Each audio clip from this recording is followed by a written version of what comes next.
ఆర్థిక మంత్రి కేశవ్ 2024-25 ఆర్థిక సంవత్సరానికి బడ్జెట్ ప్రతిపాదనలు సమర్పించారు. అమరావతి రాజధాని నిర్మాణానికి భూములిచ్చిన రైతులకు ఇవ్వాల్సిన ప్రోత్సాహకాలకు కలిపి 3,445 కోట్లు కేటాయించారు.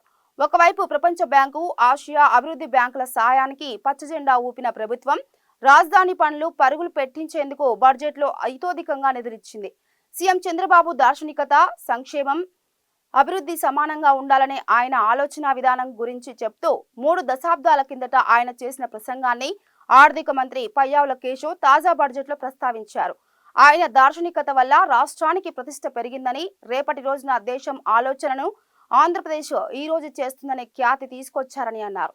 అద్భుతమైన పనితీరు, నిజాయితీ, సాంకేతికత పట్ల సమగ్ర అవగాహన, ఆధునికీకరణ, సాంకేతిక ఆధారిత భవిష్యత్తు కోసం దార్శనికత చూపించారని అన్నారు. అప్పట్లో చంద్రబాబు చేసిన వ్యాఖ్యల్ని పయ్యావుల కేశవ్ తన బడ్జెట్ ప్రసంగంలో ప్రస్తావించారు. నాణ్యమైన విద్యకు అత్యంత నైపుణ్యం కలిగిన అధ్యాపకులు అవసరమని గుర్తించి వచ్చే 3 ఏళ్లలో 18,000 మంది అధ్యాపకులకు శిక్షణాభివృద్ధి కార్యక్రమాలను ప్రతిపాదించడం జరిగింది.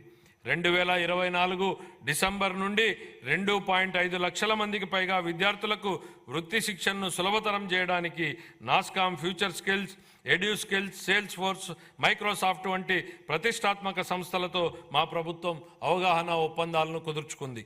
సమాచార సాంకేతిక మరియు ఆధారిత రంగాలు, బ్యాంకింగ్, ఆర్థిక సేవలు, బీమా సేవలు, వనరులను సమకూర్చే సేవలు, చిల్లర వర్తకము మరియు ఆరోగ్య సంరక్షణ వంటి వివిధ రంగాలలో 5,000 రూపాయల నుండి 15,000 రూపాయల మధ్య వేతనాన్ని అందించే అప్రెంటిస్షిప్తో కూడిన డిగ్రీ విద్యను మా ప్రభుత్వం ప్రవేశపెట్టింది. 2024 ఆర్థిక సంవత్సరానికి గాను ఉన్నత విద్యాశాఖకు 2,326 కోట్ల రూపాయల కేటాయింపును ప్రతిపాదిస్తున్నాను.